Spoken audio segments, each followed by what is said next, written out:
എല്ലാവർക്കും എൻ്റെ പുതിയ വീട്ടിലേക്ക് സ്വാഗതം. നമുക്ക് സമൂസ കഴിക്കാൻ ഭയങ്കര ഇഷ്ടമാണ്. നമ്മൾ ഈ ബേക്കറികളിൽ പോയിട്ടാണല്ലോ സമൂസ മേടിച്ച് കഴിക്കുന്നത്. എന്നാൽ സമൂസ ഷീറ്റ് ഉണ്ടെങ്കിൽ നമുക്ക് എളുപ്പത്തിൽ വീട്ടിലുണ്ടാക്കിയെടുക്കാം അല്ലേ? റെസ്റ്റ് ചെയ്യാനൊന്നും വെക്കാതെ വളരെ എളുപ്പത്തിൽ നമുക്ക് സമൂസ ഷീറ്റ് ഉണ്ടാക്കിയിട്ട് ഇത് നമുക്കൊരു ചിക്കൻ സമൂസ ഉണ്ടാക്കിയെടുത്താലോ? എയർ ഫ്രയറിലോ ഓവനിലോ ഒന്നും അല്ലത് ഉണ്ടാക്കിയെടുക്കുന്നത്. നമുക്ക് എളുപ്പത്തിൽ എങ്ങനെ വീട്ടിലുണ്ടാക്കിയെടുക്കാം എന്ന് നമുക്ക് നോക്കിയാലോ? ആദ്യമായിട്ട് നമുക്ക് ഈ പപ്സിന് വേണ്ടിയുള്ള ഡോ തയ്യാറാക്കിയെടുക്കണം. അതിനുവേണ്ടി അവിടെ ഒരു പാത്രം എടുത്തിട്ടുണ്ട്. ഇതിലോട്ട് 250 ml കപ്പിൽ 2 കപ്പ് മൈദ ഇട്ട് കൊടുക്കാം. ഇതിലേക്ക് ആവശ്യത്തിനുള്ള ഉപ്പിട്ട് കൊടുക്കാം. ഞാൻ ഒരു 1/2 ടീസ്പൂൺ ഉപ്പാണ് ഇട്ട് കൊടുക്കുന്നത്. 1 ടേബിൾ സ്പൂൺ എണ്ണ ഒഴിച്ച് കൊടുക്കാം. ഞാൻ ഇവിടെ സൺഫ്ലവർ ഓയിലാണ് ഒഴിച്ച് കൊടുക്കുന്നത്. പൊടി നല്ലതായിട്ട് എണ്ണയും ഉപ്പുമായിട്ട് നമുക്കങ്ങ് മിക്സ് ചെയ്തെടുക്കാം. പൊടി നന്നായിട്ട് മിക്സ് ചെയ്തെടുത്തിട്ടുണ്ട്. ഇതിലോട്ട് നമുക്ക് ആവശ്യത്തിനുള്ള പച്ചവെള്ളം ഒഴിച്ച് കൊടുത്ത് നമുക്ക് ഈ മാവ് നല്ലതായിട്ട് കുഴച്ചെടുക്കാം. കുറേശ്ശെ വേണം വെള്ളം ഒഴിച്ച് കൊടുക്കാൻ. വെള്ളം ഒന്നിച്ച് ഒഴിച്ച് കൊടുത്തു കഴിഞ്ഞാൽ വെള്ളം കൂടി പോകുമേ. അതുകൊണ്ട് കുറേശ്ശെ വെള്ളം ഒഴിച്ച് കൊടുത്ത് നമുക്കിതിനെ കുഴച്ചെടുക്കാം. മാവ് ഇവിടെ നല്ല രീതിയിൽ ഞാൻ കുഴച്ചെടുത്തിട്ടുണ്ട്. നല്ല സോഫ്റ്റായിട്ട് തന്നെ ഞാൻ ഇവിടെ കുഴച്ചെടുത്തിട്ടുണ്ട്. നിങ്ങൾക്കിത് കാണുമ്പോൾ അറിയാം എത്രമാത്രം മാവ് സോഫ്റ്റാണെന്നുള്ളത്. ഈ രീതി മാവ് വേണം കുഴച്ചെടുക്കാനായിട്ട്. മാവ് നമുക്കൊരു 10 മിനിറ്റ് അടച്ചു വെക്കാം റെസ്റ്റ് ചെയ്യാനായിട്ട്. ശരിക്കും ഇത് റെസ്റ്റ് ചെയ്യാൻ വെക്കേണ്ട ആവശ്യമില്ല. പക്ഷെ നമുക്കിതിലേക്കുള്ള മസാലക്കൂട്ട് റെഡിയാക്കി എടുക്കണമല്ലോ. അപ്പോൾ 10 മിനിറ്റ് അവിടെ ഇരിക്കട്ടെ. ആ സമയം കൊണ്ട് നമുക്കിതിലേക്ക് വേണ്ട മസാല റെഡിയാക്കി എടുക്കാം. ഇതിൻ്റെ മസാലയ്ക്ക് വേണ്ടി 2 മീഡിയം സവാള ഇതുപോലെ നീളത്തിൽ കനം കുറച്ച് അരിഞ്ഞെടുത്തിട്ടുണ്ട്. അതുപോലെ ഒരു പച്ചമുളകും ചെറുതായിട്ട് അരിഞ്ഞെടുത്തിട്ടുണ്ട്. 200 ഗ്രാം ചിക്കൻ ഞാൻ ഇവിടെ വേവിച്ചെടുത്തിട്ടുണ്ട്. ഇതെന്ന് പറഞ്ഞാൽ ഒരു ചിക്കൻ ബ്രസ്റ്റ് ആയിരുന്നു എടുത്തിരുന്നത്. അത് 200 ഗ്രാം ഉണ്ടായിരുന്നു. ശകലം കുരുമുളക് പൊടി, ആവശ്യത്തിനുള്ള ഉപ്പും ഇട്ട് നന്നായിട്ട് ഇതിനെ വേവിച്ചെടുത്തതാണ്. എന്നിട്ട് ചെറുതായിട്ട് ഇതിനെ പിച്ചെടുത്തതാണ് കേട്ടോ. ഇതുപോലെ ചിക്കനും വേവിച്ച് എടുത്ത് മാറ്റി വെക്കുക. ഇവിടെ ഞാൻ ഒരു പാൻ അടുപ്പത്ത് വെച്ച് കൊടുത്തിട്ടുണ്ട്. ഇതിലോട്ട് ശകലം എണ്ണ ഒഴിച്ച് കൊടുക്കാം. 1.5 ടേബിൾ സ്പൂൺ എണ്ണയാണ് ഒഴിച്ച് കൊടുത്തിരിക്കുന്നത്. എടുത്ത് വെച്ചിരിക്കുന്ന സവാളയും പച്ചമുളകും ഉണ്ടല്ലോ, അത് ഇതിലോട്ടിട്ട് കൊടുക്കാം. പെട്ടെന്ന് വഴണ്ട് വരാനായിട്ട് സവാളയ്ക്ക് വേണ്ടി മാത്രം ഉപ്പിട്ട് കൊടുക്കുക. ഓൾറെഡി നമ്മൾ മാവ് കുഴച്ചപ്പോൾ ഉപ്പിട്ട് കൊടുത്തിരുന്നു. അതുകൊണ്ട് ഉപ്പ് കൂടി പോകാൻ നോക്കുക. എന്നിട്ട് നമുക്കിത് നല്ല രീതിയിൽ വഴറ്റിയെടുക്കാം. തീ മീഡിയത്തിലിട്ട് കൊടുത്ത് വഴറ്റിയെടുക്കുക കേട്ടോ. ഉള്ളി ഇവിടെ വഴണ്ട് വന്നിട്ടുണ്ട്. ഈ ഒരു പരുവത്തിലായി വന്നാൽ മതി. ഒത്തിരി അങ്ങ് സോഫ്റ്റായി ഒത്തിരി അങ്ങ് ബ്രൗൺ കളറായി വരേണ്ട ആവശ്യമൊന്നുമില്ല. തീ ഫുൾ കുറച്ച് വെക്കുക. ഇതിലോട്ട് 1/2 ടീസ്പൂൺ കാശ്മീരി ചില്ലി പൗഡർ ഇട്ട് കൊടുക്കാം. 1/4 ടീസ്പൂൺ മഞ്ഞൾപ്പൊടി, 1/2 ടീസ്പൂൺ മല്ലിപ്പൊടി, 1/4 ടീസ്പൂൺ കുരുമുളക് പൊടി ഇട്ട് കൊടുക്കാം. ചിക്കനിൽ നമ്മൾ കുരുമുളക് പൊടി ഇട്ടല്ല വേവിച്ചെടുത്തത്, അതുകൊണ്ടാണ് കുറച്ചിട്ട് കൊടുക്കുന്നത്. 1/2 ടീസ്പൂൺ ഗരം മസാല കൂടി ഇട്ട് കൊടുക്കാം. എന്നിട്ട് നമുക്ക് പൊടികളൊക്കെ ഒന്ന് ഇളക്കി കൊടുക്കാം. ഇതിൻ്റെ പച്ച സ്മെല്ല് മാറുന്ന വരെ ഒന്ന് ഇളക്കി കൊടുക്കാം. മസാലയൊക്കെ നല്ല രീതിയിൽ മൂത്ത് വന്നിട്ടുണ്ട്. ഞാൻ ഈ സമയത്ത് തീ മീഡിയത്തിലിട്ട് കൊടുത്തിരുന്നേ. ഇതിലോട്ട് ഒരു 1/4 ഗ്ലാസ് വെള്ളം ഒഴിച്ച് കൊടുക്കുകയാണ്. നമുക്ക് നല്ലതായിട്ട് അങ്ങ് മിക്സ് ചെയ്ത് കൊടുക്കാം. വെള്ളം കൂടി പോവല്ലേ. ഇതിലോട്ട് വേവിച്ച് വെച്ചിരിക്കുന്ന ചിക്കൻ അങ്ങിട്ട് കൊടുക്കാം. നല്ലതായിട്ട് മിക്സ് ചെയ്ത് കൊടുക്കാം. വെള്ളമൊക്കെ വറ്റി വരുന്ന കണ്ടു കഴിഞ്ഞാൽ തീ ഫുൾ അങ്ങ് കുറച്ച് വെക്കുക കേട്ടോ. ഈ മസാലയിൽ ചിക്കൻ കിടന്ന് ഒന്ന് നല്ലതായിട്ട് പെരണ്ട് വരണം. മസാലയൊക്കെ ചിക്കനിലോട്ടൊന്ന് പിടിച്ച് വരാൻ വേണ്ടിയാണ് നമ്മൾ വെള്ളമൊക്കെ ഒഴിച്ച് കൊടുത്തത്. ഈ സമയത്ത് നിങ്ങൾ ഉപ്പൊക്കെ നോക്കുക. ഉപ്പ് വല്ലതും വേണമെങ്കിൽ ഇട്ട് കൊടുക്കുക കേട്ടോ. ഇതിൽ വെള്ളമെല്ലാം വറ്റി മസാലയൊക്കെ ഡ്രൈ ആയി വന്നിട്ടുണ്ട്. ചിക്കനിലോട്ട് മസാലയൊക്കെ നല്ല രീതിയിൽ പിടിച്ച് വന്നിട്ടുണ്ട്. കണ്ടില്ലേ? ഈ ഒരു പരിവായി വന്നാൽ മതി. ഈ സമയത്ത് നമുക്ക് തീ അങ്ങ് ഓഫ് ചെയ്യാം. തീ ഓഫ് ചെയ്തിട്ടുണ്ട്. ഇത് നല്ലതായിട്ടൊന്ന് തണുത്ത് വരട്ടെ. അപ്പോഴത്തേക്ക് നമുക്ക് പപ്സിൻ്റെ ഷീറ്റ് റെഡിയാക്കിയെടുക്കാം. നമുക്ക് മാവ് തുറന്ന് നോക്കാമേ. ഒരു 15 മിനിറ്റ് മാവ് റെസ്റ്റ് ചെയ്യാൻ വെച്ചിട്ടുണ്ടായിരുന്നു. കുറച്ചുകൂടെ നല്ലതായിട്ട് സോഫ്റ്റായിട്ട് വന്നിട്ടുണ്ട്. ഇത് നമുക്കിനി ഒരു കട്ടിംഗ് ബോർഡിലോട്ട് അങ്ങ് ഇട്ട് കൊടുക്കാം. ഒന്നും കൂടെ നമുക്കിതിനെ അങ്ങ് കുഴച്ചെടുക്കാം. എന്നിട്ട് നമുക്കിതിനെ ഒരു സിലിണ്ടറിക്കൽ ഷേപ്പിലാക്കിയെടുക്കാം. ഇനി നമുക്കിതിനെ രണ്ടായിട്ട് കട്ട് ചെയ്യാം. ഈ ഒരു സൈഡ് 4 എണ്ണമായിട്ടും ഈ സൈഡ് 4 എണ്ണമായിട്ടും നമുക്ക് കട്ട് ചെയ്യാം.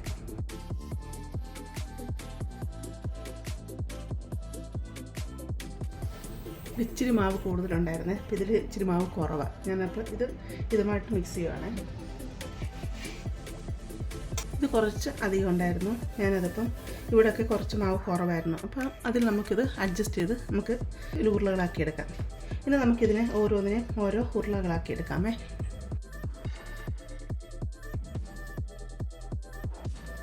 ചെറിയ ഉരുളകൾക്കകത്ത് നമുക്ക് ഈ ബാക്കി വരുന്ന മാവിനെ ഒന്ന് അഡ്ജസ്റ്റ് ചെയ്ത് വെച്ചാൽ മതി.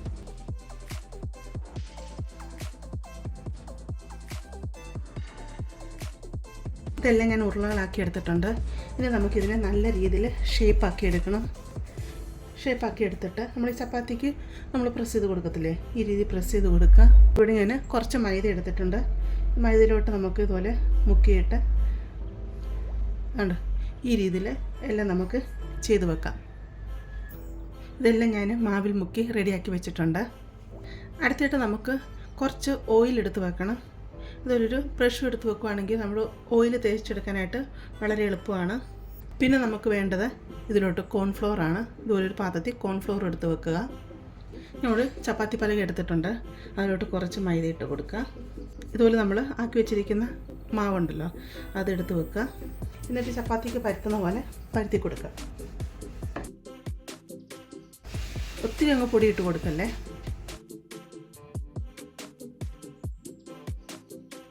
ഒത്തിരി അങ്ങ് നൈസായിട്ട് പരത്തിയെടുക്കേണ്ട ആവശ്യമില്ല. എന്നാലും എത്രമാത്രം പരത്തിയെടുക്കാമോ ആ രീതിയിൽ ഇതിനെ പരത്തിയെടുക്കുക.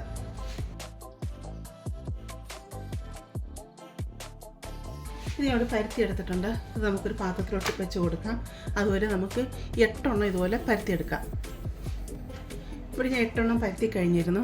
ഇനി നമുക്കിതുപോലെ ഒരു ഷീറ്റ് എടുത്ത് ഇതുപോലെ വെക്കാം. എടുത്ത് വെച്ചിരിക്കുന്ന എണ്ണയുണ്ടല്ലോ ആ എണ്ണ ഇതിലോട്ട് കുറച്ചധികമായിട്ട് ഇതുപോലെ തേച്ച് കൊടുക്കാം. ബ്രഷ് ഇല്ലെങ്കിൽ കൈ കൊണ്ട് തേച്ച് കൊടുത്താൽ മതി കേട്ടോ. ഇതിൻ്റെ എല്ലാ ഭാഗത്തോട്ടും തേച്ച് കൊടുക്കണേ. പിന്നെ എടുത്ത് വെച്ചിരിക്കുന്ന കോൺഫ്ലോർ ഉണ്ടല്ലോ അത് ഇതിലോട്ട് ഇങ്ങനെ സ്പ്രെഡ് ചെയ്ത് ഇട്ട് കൊടുക്കുക. കൈ കൊണ്ട് എല്ലാ ഭാഗത്തോട്ടും ഇങ്ങനെ തേച്ചങ്ങ് വെച്ച് കൊടുക്കുക.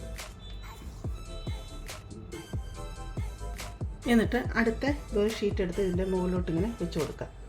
എന്നിട്ട് എണ്ണ ഇതിൻ്റെ മുകളിലും നല്ല രീതിയിൽ തേച്ച് കൊടുക്കുക. എന്നിട്ട് ഇതിൻ്റെ മുകളിലും കോൺഫ്ലോർ ഇതുപോലെ തൂക്കി കൊടുക്കുക.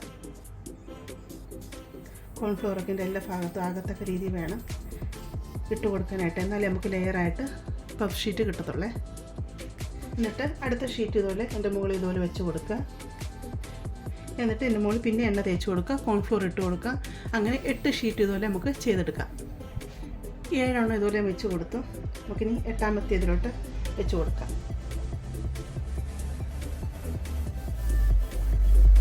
8ാമത്തെയും ലാസ്റ്റ് ലെയറും ഇതുപോലെ വെച്ച് കൊടുത്തിട്ടുണ്ട്. ഇതിലോട്ടും നമുക്ക് എണ്ണ ഒഴിച്ച് കൊടുക്കാം. ഇതിൻ്റെ മുകളിലോട്ടും കോൺഫ്ലോർ ഇട്ട് കൊടുക്കാം. എല്ലാം ഇതുപോലെ ചെയ്തെടുത്തിട്ടുണ്ട്. ഇതിനെ നമുക്ക് ഒന്ന് പരത്തി കൊടുക്കാമേ. ഒത്തിരി അങ്ങ് പരത്തി കൊടുക്കണ്ട, ജസ്റ്റ് ഒന്ന് പരത്തി കൊടുക്കാം.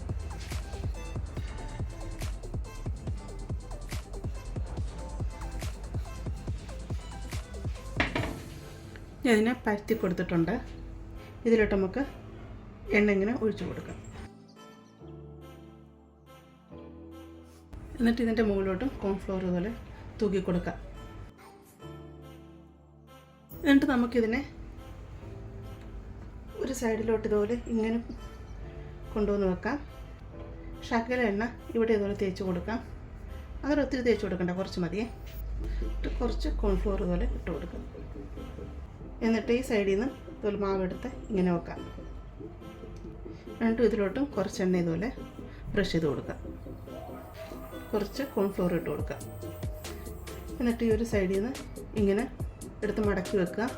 നമ്മൾ മടക്കി ചപ്പാത്തി ഉണ്ടാക്കത്തില്ലേ ആ രീതി തന്നെ. എന്നിട്ട് ഈ സൈഡിൽ നിന്ന് ഇതിനെടുത്ത് ഇതിൻ്റെ മുകളിലോട്ട് ഇങ്ങനെ മടക്കി വെക്കുക. കണ്ടില്ലേ ഈ രീതിയിൽ സൈഡിലൊക്കെ ഉള്ളത് അകത്തോട്ടിങ്ങനെ പ്രസ് ചെയ്ത് വെച്ച് കൊടുക്കുക. ഷേപ്പാക്കി കണ്ടില്ലേ. ഇനി ഞാൻ ചപ്പാത്തി പലക അങ്ങ് മാറ്റിയിട്ട് കട്ടിംഗ് ബോർഡ് എടുക്കുവാണേ.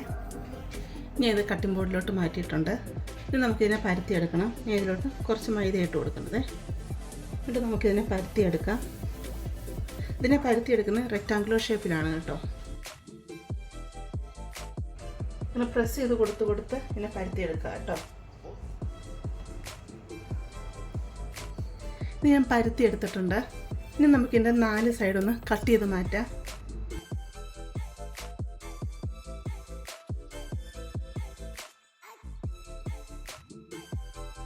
ഇത് ഞാൻ കട്ട് ചെയ്ത് കറക്റ്റ് ഷേപ്പിലാക്കി എടുത്തിട്ടുണ്ട്. എന്നിട്ട് നമുക്കിതിനെ നടുക്കൂടൊന്ന് കട്ട് ചെയ്ത് മാറ്റാം.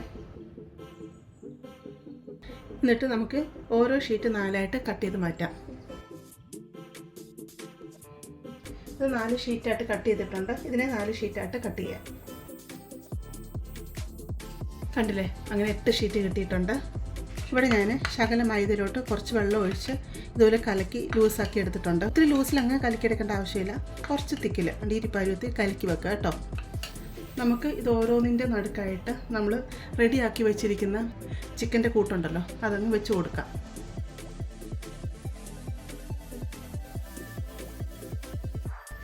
ഇത് അടച്ചു കൊടുക്കുന്ന മുമ്പേ ആയിട്ട് ഇതിൽ മൈദമാവ് വെച്ച് കൊടുക്കണമായിരുന്നു കേട്ടോ. ഇതിൻ്റെ എല്ലാ സൈഡിലോട്ടും ഇങ്ങനെ മൈദ നമ്മൾ കലക്കിയില്ലേ, അതിങ്ങനെ വെള്ളം കൊണ്ട് തേച്ച് കൊടുക്കണേ, നല്ല തൊട്ടി കിട്ടത്തുള്ളൂ. അതുപോലെ ഫില്ലിങ് ഒത്തിരി ആയിക്കഴിഞ്ഞാൽ നമുക്കിതിനെ മടക്കിയെടുക്കാൻ പറ്റത്തില്ല കേട്ടോ.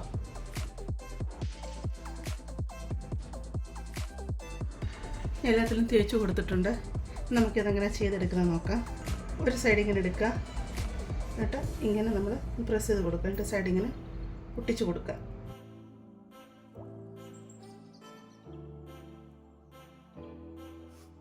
കണ്ടില്ലേ, ഈ രീതിയിൽ. ഒരെണ്ണം കൂടി ഞാൻ ഒട്ടിച്ച് കാണിച്ചു തരാം. കണ്ടില്ലേ, ഈ രീതിയിലാണ് ഒട്ടിച്ചെടുക്കേണ്ടത്. സൈഡ് മൊത്തം നല്ലതായിട്ട് ഒട്ടിക്കിട്ടണം കേട്ടോ, അതല്ലെങ്കിൽ നമ്മൾ എണ്ണയെ വറുത്തെടുക്കുമ്പോഴത്തേക്ക് ഇതങ്ങ് വിട്ടുപോരുമേ. എല്ലാം ഞാൻ ഇവിടെ ഒട്ടിച്ചെടുത്തിട്ടുണ്ട്. ഇനി നമുക്ക് എങ്ങനെ ഫ്രൈ ചെയ്തതെന്ന് നോക്കാം. ഞാൻ ഒരു പാത്രം അടുപ്പത്ത് വെച്ച് കൊടുത്തിട്ടുണ്ട്. അതിൽ എണ്ണ ഒഴിച്ച് കൊടുത്ത് എണ്ണ നല്ലതായിട്ട് ചൂടായി വരുന്ന ഈ സമയത്ത് നമുക്കിതിലോട്ട് ഇട്ട് കൊടുക്കാം. പാത്രത്തിൻ്റെ വലിപ്പം അനുസരിച്ച് എത്ര പപ്സ് വേണമെങ്കിലും നമുക്ക് ഇട്ട് കൊടുക്കാവുന്നതാണ് കേട്ടോ.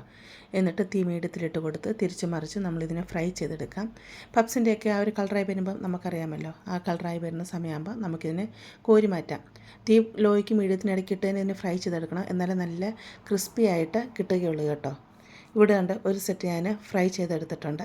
അടുത്തത് നമുക്കിതുപോലെ ഫ്രൈ ചെയ്തെടുക്കാം. ആദ്യം 3 ഇട്ട് ഫ്രൈ ചെയ്തെടുത്തുള്ളായിരുന്നു, പിന്നെ 4 ഇട്ടാണ് ഫ്രൈ ചെയ്തെടുക്കുന്നത്.